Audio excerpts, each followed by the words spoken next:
ಎಲ್ಲರಿಗೂ ನಮಸ್ಕಾರ. ನಾನು ನಿಮ್ಮ Sahana. Welcome back Sahana vlogs Kannada channel. ಎಲ್ಲರೂ ಹೇಗಿದ್ದೀರಾ? ಎಲ್ಲರೂ ಚೆನ್ನಾಗಿದ್ದೀರಾ ಅನ್ಕೋತೀನಿ. ಸೊ ನಾನು ಕೂಡ ಚೆನ್ನಾಗಿದ್ದೀನಿ. ಯಾರೆಲ್ಲ ನಮ್ಮ ಚಾನಲ್ನ ಫಸ್ಟ್ ಟೈಮ್ ನೋಡ್ತಾ ಇದ್ದೀರಾ, ಪ್ಲೀಸ್ ಸಬ್ಸ್ಕ್ರೈಬ್ ಮಾಡಿಕೊಡಿ. ಹಾಗೆ ಪಕ್ಕದಲ್ಲಿ ಕಾಣೋ ಬೆಲ್ ಐಕನ್ನ ಟಚ್ ಮಾಡಿ. ನಾನು ಮುಂದೆ ಹಾಕೋ ವೀಡಿಯೋಸ್ ನಿಮಗೆ ಬೇಗನೆ ರೀಚ್ ಆಗುತ್ತೆ. ಇನ್ನು ಇವತ್ತಿನ ರೆಸಿಪಿಗೆ ಬಂದರೆ ಮೆಂತ್ಯ ಸೊಪ್ಪಿನ ಸಾಂಬಾರು. ಇವಾಗ ರೆಸಿಪಿನ ಸ್ಟಾರ್ಟ್ ಮಾಡೋಣವಾ? ಇನ್ನು ಇಲ್ಲಿ ಮೆಂತ್ಯ ಸೊಪ್ಪಿನ ಸಾಂಬಾರಿಗೆ ಏನೇನು ಬೇಕು ಎಲ್ಲನೂ ಕೂಡ ಇಲ್ಲಿ ಚಾಪ್ ಮಾಡಿ ಇಟ್ಕೊಂಡಿದ್ದೀನಿ. ನಾನು ಆವಾಗಲೇ ತೋರಿಸ್ತಾ ಹಾಗೆ ಮೆಂತ್ಯ ಸೊಪ್ಪನ್ನ ನೀಟಾಗಿ ಚಿಕ್ಕದಾಗಿ ಚಾಪ್ ಮಾಡಿ ಇಟ್ಕೊಂಡಿದ್ದೆ. ಇನ್ನು ಇವಾಗ ನೀರಲ್ಲಿ ಅದನ್ನು ನೀಟಾಗಿ ವಾಶ್ ಮಾಡ್ಕೊತಾ ಇದ್ದೀನಿ. ಸೊ ಮಣ್ಣೆಲ್ಲ ಇರುತ್ತೆ ಅಲ್ವಾ, ಎಲ್ಲ ಹೋಗೋ ತನಕ ನೀಟಾಗಿ ವಾಶ್ ಮಾಡ್ಕೋಬೇಕು. ನೆಕ್ಸ್ಟು ಆ ಸೊಪ್ಪಿಗೆ ನಾನು ತೊಗರಿಬೇಳೆ ಮತ್ತು ಕೆಂಪು ಬೇಳೆನ ಸೇರಿಸ್ತಾ ಇದ್ದೀನಿ. ನಿಮಗೆ ಬೇರೆ ಯಾವುದಾದ್ರೂ ಬೇಳೆಗಳನ್ನ ಯೂಸ್ ಮಾಡ್ತಿದ್ರೆ ನೀವು ಅದು ಕೂಡ ಇಲ್ಲಿ ಸೇರಿಸ್ಕೋಬೋದು. ಅದನ್ನು ಕೂಡ ಇನ್ನೊಮ್ಮೆ ಎರಡು ನೀಟಾಗಿನ ನಾನು ವಾಶ್ ಮಾಡ್ಕೊತಾ ಇದ್ದೀನಿ, ಬೇಳೆ ಮತ್ತು ಸೊಪ್ಪನ್ನ.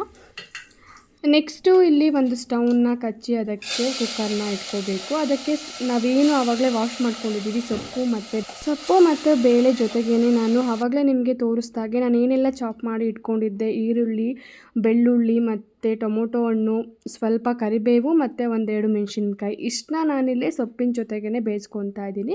ನಾನಿಲ್ಲಿ ನಿಮಗೆ ಮೆಂತ್ಯ ಸೊಪ್ಪಿನ ಸಾಂಬಾರು ತೋರಿಸ್ತಾ ಇರೋದು ಖಾರ ರುಬ್ದೇನೆ, ಅಂದರೆ ಮಸಾಲೆ ಇಲ್ಲದೇ ನಾನು ಯಾವ ಥರ ಮಾಡೋದಂತ ಹೇಳಿ ತೋರಿಸ್ತಾ ಇದ್ದೀನಿ. ಸೊ ಕೊನೆವರೆಗೂ ವಿಡಿಯೋನ ನೋಡಿ. ಅದಕ್ಕೆ ನಾನು ಸ್ವಲ್ಪ ಜೀರಿಗೆ ಮತ್ತು ಉಪ್ಪನ್ನು ಸೇರಿಸ್ತಾ ಇದ್ದೀನಿ. ಇವಾಗ ಸ್ವಲ್ಪ ಉಪ್ಪನ್ನು ಅಷ್ಟೇ ನಾನು ಸೇರಿಸ್ತಾ ಇದ್ದೀನಿ. ನೆಕ್ಸ್ಟು ಸ್ವಲ್ಪ ವಾಟರ್ನ ಆ್ಯಡ್ ಮಾಡಬೇಕು. ಆ ಸೊಪ್ಪು ಮುಳುಗೋವಷ್ಟು ನಾವು ನೀರನ್ನ ಹಾಕ್ಕೊಂಡ್ರೆ ಸಾಕು. ಸ್ವಲ್ಪ ತೆಳ್ಳಗೆ ಬೇಕು ಸಾಂಬಾರು ಅಂತ ಹೇಳಿದ್ರೆ ಸ್ವಲ್ಪ ಜಾಸ್ತಿ ನೀರನ್ನ ಆ್ಯಡ್ ಮಾಡ್ಕೊಳ್ಳಿ. ಇಲ್ಲ ಸ್ವಲ್ಪ ಗಟ್ಟಿಗೆ ಇರಲಿ ಅಂತ ಅಂದರೆ ಅದು ಸೊಪ್ಪು ಮುಳುಗೋವಷ್ಟು ನೀರನ್ನ ನಾವು ಆ್ಯಡ್ ಮಾಡಿಕೊಂಡ್ರೆ ಸಾಕಾಗುತ್ತೆ. ಒಂದು 3 to 4 ವಿಸಲ್ನ ನಾನಿಲ್ಲಿ ಹಾಕಿಸ್ಕೊತಾ ಇದ್ದೀನಿ. ಸೊಪ್ಪು ಆಗಿರ್ಬೋದು, ಬೇಳೆ ಆಗಿರ್ಬೋದು ತುಂಬಾ ಬೇಗನೆ ಬೇಯುತ್ತೆ. ಸೊ ಹಾಗಾಗಿ ಒಂದು 3 to 4 ವಿಸಿಲ್ ಹಾಕಿಸ್ಕೊಂಡ್ರೆ ಸಾಕು. ಇನ್ನು ಇವಾಗ ಕುಕ್ಕರ್ ವಿಸಿಲ್ ಆಗಿದೆ. ನಾನಿಲ್ಲಿ ಏರ್ನ ತೆಗೆದು ಲಿಡ್ನ ಓಪನ್ ಮಾಡ್ತಾ ಇದ್ದೀನಿ. ನೋಡಿ ಎಷ್ಟು ಚೆನ್ನಾಗಿ ಎಲ್ಲ ಬೆಂದಿದೆ ಅಂತ. ನಾನಿವಾಗ ಏನೆಲ್ಲ ಬೇಯಿಸಿದ್ದೆ ಅಲ್ಲ ಅದನ್ನೆಲ್ಲ ನೀಟಾಗಿ ಸ್ಮ್ಯಾಶ್ ಮಾಡ್ಕೊತಾ ಇದ್ದೀನಿ. ಸೊ ನಿಮ್ಮಲ್ಲಿ ಸ್ಮ್ಯಾಶರ್ ಏನಾದರೂ ಇತ್ತು ಅಂದರೆ ನೀವು ಅದರಿಂದ ಸ್ಮ್ಯಾಶ್ ಮಾಡ್ಕೋಬೋದು. ನಾನಿಲ್ಲಿ ವುಡನ್ ಸ್ಮ್ಯಾಶರ್ನ ಯೂಸ್ ಮಾಡಿ ಸ್ಮ್ಯಾಶ್ ಮಾಡ್ಕೊತಾ ಇದ್ದೀನಿ. ನಾನು ಸ್ವಲ್ಪ ಇಲ್ಲಿ ದಪ್ಪದಾಗಿ ಸ್ಮ್ಯಾಶ್ ಮಾಡ್ಕೊತಾ ಇದ್ದೀನಿ. ನಿಮಗೆ ಫುಲ್ ಸ್ಮ್ಯಾಶ್ ಆಗಬೇಕು ಅಂದರೆ ನೀವು ಹಾಗೂ ಕೂಡ ಮಾಡ್ಕೋಬೋದು. ನೀವೇನಾದರೂ ಮಸಾಲೆನ ಯೂಸ್ ಮಾಡಿ ಸಾಂಬಾರನ್ನ ಮಾಡ್ತಾ ಇದ್ದೀರಾ ಅಂದರೆ ಈ ಥರ ಒಮ್ಮೆ ನೀವು ಟ್ರೈ ಮಾಡಿ ನೋಡಿ, ತುಂಬಾ ಇಷ್ಟ ಆಗುತ್ತೆ. ಯಾಕೆ ಅಂದರೆ ಇವಾಗ ಡಯಟ್ ಮಾಡ್ತಾ ಇರ್ತಾರೆ, ಕೆಲವ್ರಿಗೆ ಮಸಾಲೆ ಹಾಕಿ ಸಾಂಬಾರನ್ನ ತುಂಬ ಮಸಾಲೆ ಸಾಂಬಾರಲ್ಲಿ ಇದ್ದರೆ ಇಷ್ಟ ಆಗಲ್ಲ, ಅಂಥವ್ರಿಗೆ ಇದು ತುಂಬ ಯೂಸ್ಫುಲ್ ಆಗುತ್ತೆ. ಇನ್ನು ಬ್ಯಾಚುಲರ್ಸ್ ಅಂತೂ ತುಂಬಾ ಕಷ್ಟಪಡ್ತಿರ್ತಾರೆ ಅಡುಗೆ ಮಾಡ್ಕೊಳ್ಳೋದಕ್ಕೆ, ಅವ್ರಿಗಂತೂ ತುಂಬಾ ಈಸಿ ಆಗುತ್ತೆ. ಒಂದು 10 ಮಿನಿಟ್ಸಲ್ಲಿ ಈ ಸಾಂಬಾರನ್ನ ಪ್ರಿಪೇರ್ ಮಾಡ್ಕೊಬಿಡ್ಬೋದು. ನೆಕ್ಸ್ಟು ನಾನಿಲ್ಲಿ ಸ್ವಲ್ಪ ಸ್ಪೈಸಸ್ನ ಆ್ಯಡ್ ಮಾಡ್ತಾ ಇದ್ದೀನಿ. ಅಚ್ಕಾರದ ಪುಡಿ ಮತ್ತು ಧನಿಯಾ ಪುಡಿನ ನಾನಿಲ್ಲಿ ಸ್ವಲ್ಪ ಆ್ಯಡ್ ಮಾಡ್ತಾ ಇದ್ದೀನಿ. ಸೊ ನಮಗೆ ಖಾರ ನೋಡಿಕೊಂಡು ಆ್ಯಡ್ ಮಾಡ್ಕೋಬೇಕು. ಕೆಲವ್ರಿಗೆ ಡೌಟ್ ಇರುತ್ತೆ, ಈ ಥರ ಹಾಕಿದ್ರೆ ಅದು ಘಾಟ್ ಬರಲ್ವಾ, ಒಬ್ರು ಥರ ಫೀಲ್ ಆಗಲ್ವಾ ಊಟ ಮಾಡುವಾಗ ಅಂತೇಳಿ. ಆಗ ಏನು ಮಾಡಿ ಅಂತಂದರೆ ಸ್ವಲ್ಪ ಹುಣಸೆ ಹಣ್ಣಿನ ಹುಳಿನ ಇದಕ್ಕೆ ಸೇರಿಸಿ. ಸೊ ನಿಮಗೆ ನಾರ್ಮಲ್ ನಾವು ಹೇಗೆ ಸಾಂಬಾರು ಮಾಡ್ತೀವಿ ಆ ಥರನೇ ಟೇಸ್ಟ್ ಸಿಗುತ್ತೆ. ಲಾಸ್ಟಲ್ಲಿ ಸ್ವಲ್ಪ ತುಪ್ಪನ ಆ್ಯಡ್ ಮಾಡಿದ್ರೆ ಆಯಿತು.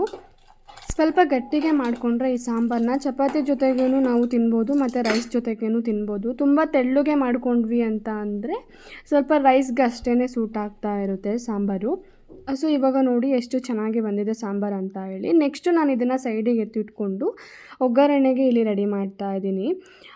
ಏನೇ ಅಲ್ಲಿ ಯಾವುದೇ ಐಟಮ್ಗೆ ಸ್ವಲ್ಪ ಒಗ್ಗರಣೆನೇ ಆ್ಯಡ್ ಮಾಡಿದ್ರೆ ಅದ್ರ ಟೇಸ್ಟು ಡಿಫ್ರೆಂಟಾಗಿ ಇರುತ್ತೆ.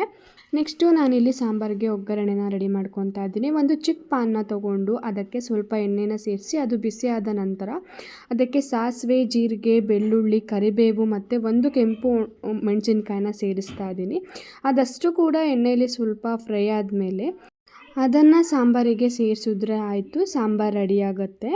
ನೀಟಾಗಿ ಸಾಂಬಾರಿಗೆ ಅದನ್ನು ಸೇರಿಸಿ ಸೌಟಲ್ಲಿ 1-2 ಸರಿ ತಿರುವಿದ್ರೆ ಸಾಂಬಾರು ರೆಡಿಯಾಗಿ ಹೋಗುತ್ತೆ. ಈ ರೆಸಿಪಿ ನಿಮಗೆಲ್ಲ ಇಷ್ಟ ಆಗಿದೆ ಅಂತ ಅನ್ಕೋತೀನಿ. ಇಷ್ಟ ಆದರೆ ಲೈಕ್ ಮಾಡಿ, ಶೇರ್ ಮಾಡಿ, ಹಾಗೆ ಸಬ್ಸ್ಕ್ರೈಬ್ ಮಾಡ್ಕೊಳ್ಳಿ ಅಂತ ಕೇಳ್ಕೊತಾ ಇಷ್ಟೋ ತನಕ ವಿಡಿಯೋನ ನೋಡಿದ್ದಕ್ಕೆ ಥ್ಯಾಂಕ್ ಯು.